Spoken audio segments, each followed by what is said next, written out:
This is Chapter 11, Motivation. This is Part 3, Disorders of Eating. This is Professor Munk. Welcome back. I'm going to talk about disorders of eating in these next few slides, starting with a topic that I'm sure that you have heard about in the media, and that's obesity.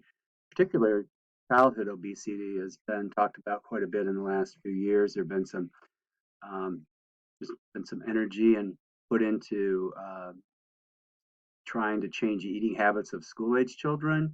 Also, the focus has also been on lunches, what's served in schools and such. And so there are a lot of different ideas about what to do about this, and none of them have really been able to. Doesn't appear to be a single intervention to change the pattern of increasing obesity in the United States. So here's what it is. Energy intake exceeds energy expenditure. In other words, we take in more calories than we burn, is really what that means. And so it's really not any more complicated than that. It is an epidemic in the US and it's spreading worldwide. And in 2013, the rates were at least 20% in all 50 states. And uh, so why is this happening? Um, So here's what the research is telling us. And part of it is overeating. And I know that may just seem like, well, of course that is. That's how you actually get the calories. But it's why is there overeating that's going on as part of it? And part of it is access to food.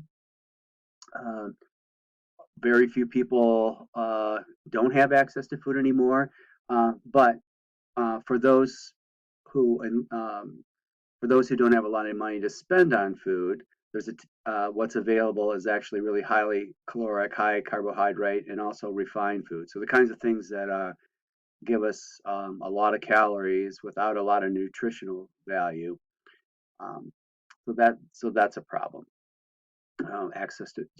Access to food, and then a tendency to then use the food. All those other factors that we've talked about. Um, the physiological reasons, but also the social reasons are all reasons why individuals might choose to overeat. So obese people have an increased sensitivity to food and its cues. Right? So that's another. So we were talking before about the reward center that um, and also the other physiological reasons why we tend to eat. So there's research suggesting that those who do have obesity have increased sensitivity to that. So they, I think I may have talked to someone who said, well, they enjoy food, right? If they enjoy food, that gives them they get a real sense of pleasure out of it. They have a real heightened sensitivity to food itself and it being in its presence. And um, so it's all set up. So it makes it much more difficult then to not act on those cues um, and to not eat. Some research also suggesting that they have higher metabolism in the brain regions responding to sensations of the mouth, lips, and tongue. So so in other words, uh, being around food and eating is a different experience. The research is suggesting for those who uh, are taking in enough calories, extra calories to reach a state of obesity.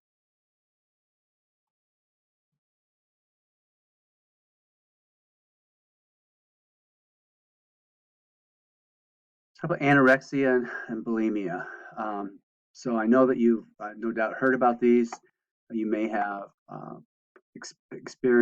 personal experience. You may have either your own or experience with someone in your family or friends. There's been quite a bit of there have been several movies made about individuals with anorexia. I think it's fairly well recognized. Although I think it's still the case that a lot of people don't actually understand what it means. It's not just being thin, or it's not just being picky, or being a calorie watcher. It's more significant than that. So it is. Here are the characteristics of self-starvation. This is what we usually hear about, and that is intense fear of weight gain and a distorted perception of body image. Individuals saying that even though they can look in a mirror and they can see that they're thin, very thin, that's not how they feel, and that's not how they see themselves. Um, and a denial of the serious consequences of severely low weight.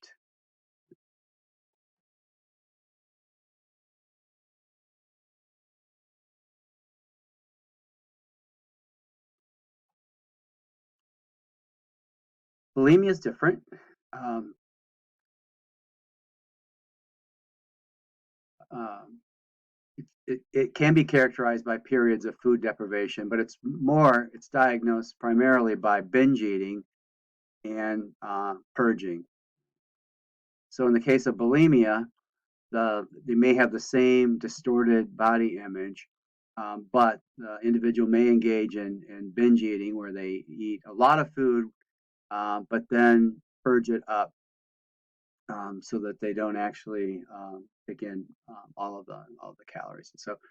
And so there are a lot of side effects to this, to the purging in particular, right? So your body forcing your body to purge the acid that begins to affect your esophagus and your teeth and just everything else that goes, the stress that goes along with this kind of cycling, and the fact that it usually has to be hidden um, is is extremely problematic. And again, if you've had a personal experience with this, or you know someone who's had this kind of experience, you know that it can be very difficult to convince someone that this is an issue that they need to try to work on. But fortunately, there is a lot of help that's available now. A lot more is known about anorexia and bulimia, and I would say that if you know someone that you think fits these category of that we're talking about today, then you definitely should encourage them to get help, including they can start by just calling the counseling center at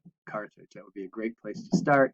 Anorexia and bulimia is fairly common among college students. You're still in that age range.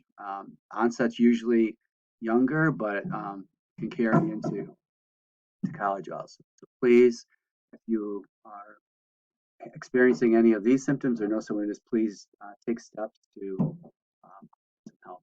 And then binge eating disorder. So here it's just binge eating with no attempt to avoid without the actual purging, right? So why would someone binge eat? Well, we're not going to get into all of the everything that's known from the psychological research here, but let's think about what we've learned right today and from the slides and from the physiological. So we know that it feels good, right? It's in the reward center. So at least temporarily, eating can um, affect the release of dopamine. So if we're unhappy and or we're feeling distressed, that eating a lot um, could temporarily make us feel better. Right?